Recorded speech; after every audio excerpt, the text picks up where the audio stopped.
Ketika IBC, Indonesia Battery Company, anak usaha berbagai sinergi BUMN, akan membeli perusahaan mobil listrik Jerman, Street Scooter, seharga 170 juta dolar, pikiran manusia normal yang punya hati NKRI garis lucu langsung mikir keras. Ini ada apa? Apa urgensinya? Apa benefitnya buat rakyat? Banyak sudut pandang melihat hal ini sebagai sebuah kejanggalan, namun dipastikan lebih banyak yang tidak paham what's going on. Apa udang di balik batunya? Murni bisnis atau pesanan atau ada agenda pribadi atau memang buat NKRI? Bagaimana mengukurnya? Sebagaimana sejak awal, di dalam video narasi Bosman yang membahas cara cerdas bernegara, maka kita diharapkan memahami how the world work dan who run the world. Bagaimana dunia ini berjalan atau bekerja dan siapa pengendali dunia. Dunia berjalan saat ini kalau dirangkum adalah menjadi dunia kapitalis alias yang punya kapital yang menjalankan dunia ini. Kaum kapitalis elitis ini ada di top 1% piramida kekuasaan dengan negara atau sebuah pemerintahan menjadi salah satu toolsnya mereka selain mendominasi produk dan mereka mendominasi sistem ekonomi. Kita lebih dalam lagi pembahasannya sekarang. Di dalam wilayah Indonesia, kita harus memahami how Indonesia work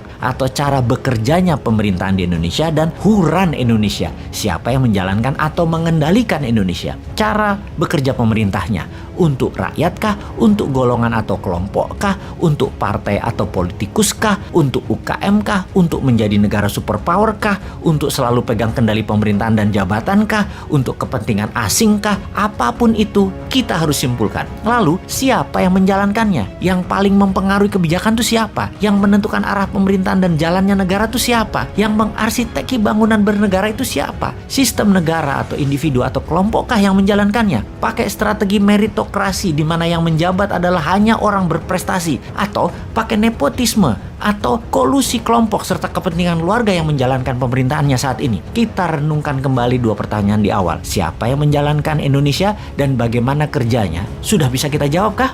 Kita melihat kepentingan yang lebih besar, yaitu survival of the nation dan nation interest Indonesia saat ini. Apakah akan membuat Indonesia menjadi negara superpower? Apakah membuat Indonesia menjadi berdaulat? Indonesia daulat pangan artinya Indonesia swadaya pangan tidak impor. Daulat energi artinya Indonesia swadaya sumber energi dan tidak impor. Indonesia daulat maritim artinya wilayah laut Indonesia dikuasai penuh kemanfaatannya untuk Indonesia, baik jalur maritimnya yang dipakai asing dipajaki dan laut 100% oleh Indonesia untuk Indonesia 100% hasilnya. Indonesia berdaulat keuangan alias memiliki cukup dana untuk membangun negara tanpa pinjaman. Indonesia daulat kesehatan, Indonesia swadaya sumber kesehatan dan pengobatan. Indonesia berdaulat teknologi, berdaulat pertahanan dan keamanan. Sudah mencapaikah itu semua kedaulatan itu? Apakah selama ini kedaulatan semua sudah tercapai atau semuanya masih ada unsur asing, masih ada unsur import dan masih ada unsur hutang? Apa kerja kalian 7 tahun ini sih? Apa kerja kalian 20 tahun terakhir ini sih? Mengapa masih hutang? Mengapa masih import? Mengapa sumber daya alam masih dikeduk pakai asing?